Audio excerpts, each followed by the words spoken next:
Hi, today I'd like to talk to you about the Community Residential Rehabilitation Program, the group homes and supported housing programs that Milestone runs for the mentally ill.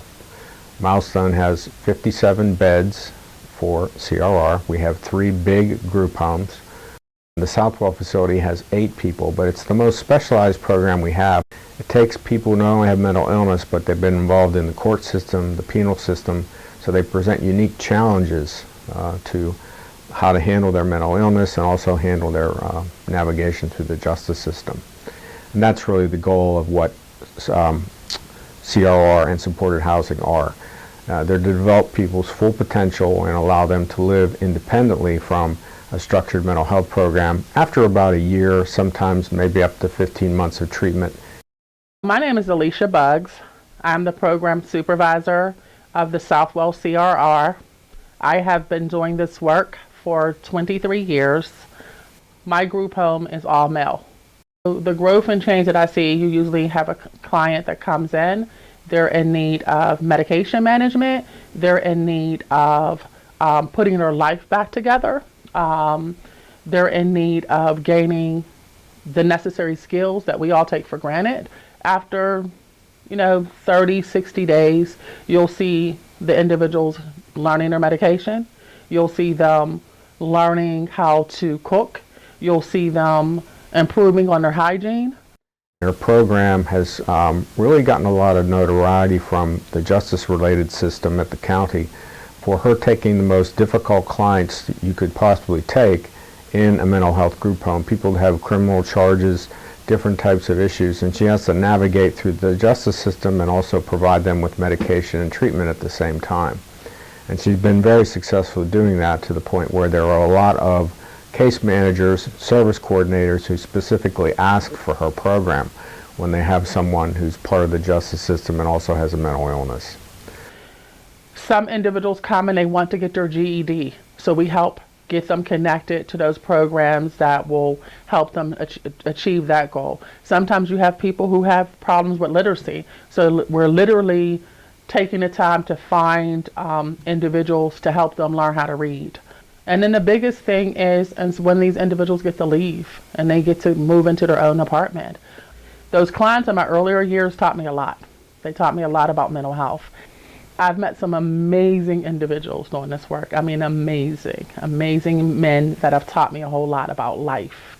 Even before the agency started to do what they did, it was like I went into shutdown mode, like in protection mode, just told everybody you have to stay in, nobody's going in, out.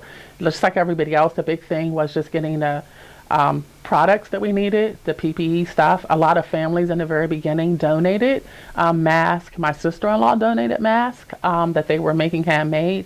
And here in the house, the guys were amazing. They knew what was going on. They knew that this was something that was really happening. My clients really rallied. They really understood, like, wow, this is something that's going on. They were hearing it on the news. So they really rallied. They really helped to be like hyper vigilant about like helping keep things clean, kept keeping things in order, and not like going stir crazy. It was like, okay, we can't get out. When we can get out, we do. And we all just made it work.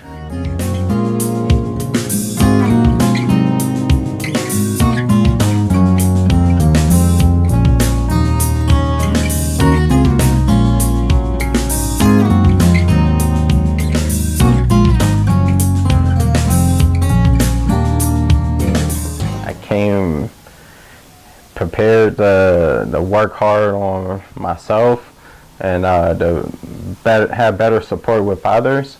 I came from jail to here and then been here since then.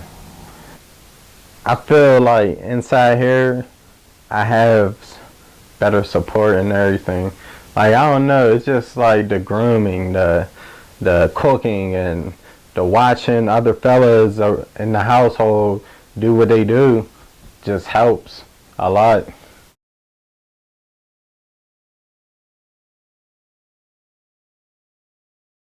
I be reading books and it tells you like you should do drawings to your writings or the other way around, but normally most of them say it's drawings to your writings. I study for the GED test. So I began books from the library as well, just to keep me occupied.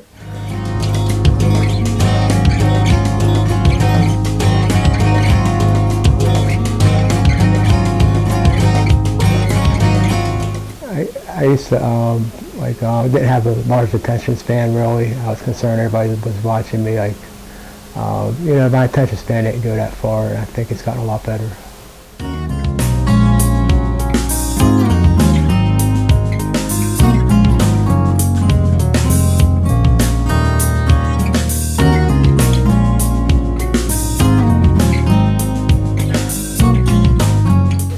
It's inspired me. I'm sure I wrote a couple poems while I was here.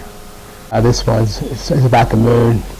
Because sometimes I feel my life is as cool as the moon, living with broken pieces, only to become new, sitting above a daydream to give us peace of mind. Although he may have low self-esteem, he's not a fool all the time.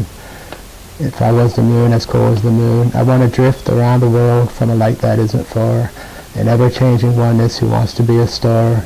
If my life was as cool as the moon, all the stars would be jealous. So if the moon could only talk, I wonder what he'd tell us. The moon has light reflected as something we foresee. As I gaze upon its light, I wish it could be me.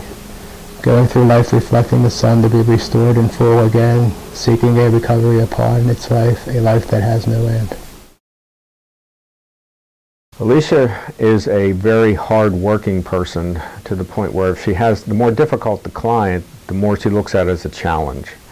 She takes a lot of pride in what she does, and justifiably so, because a lot of the people that end up in her program, if they didn't go to Southwell, they probably wouldn't have a chance to get reintegrated into the community. I love the individuals. I love the men. They're my passion. I've created this home and this setting so they can feel comfortable and feel like you and I when we go home, that everything is here for them. Everything is here that they need. And I believe that I get to take them at probably some of the lowest points in their life, and I'm able to help them put their lives back together. I came here straight out of college. I thought it was just going to be a job, and I found my passion. I found my career.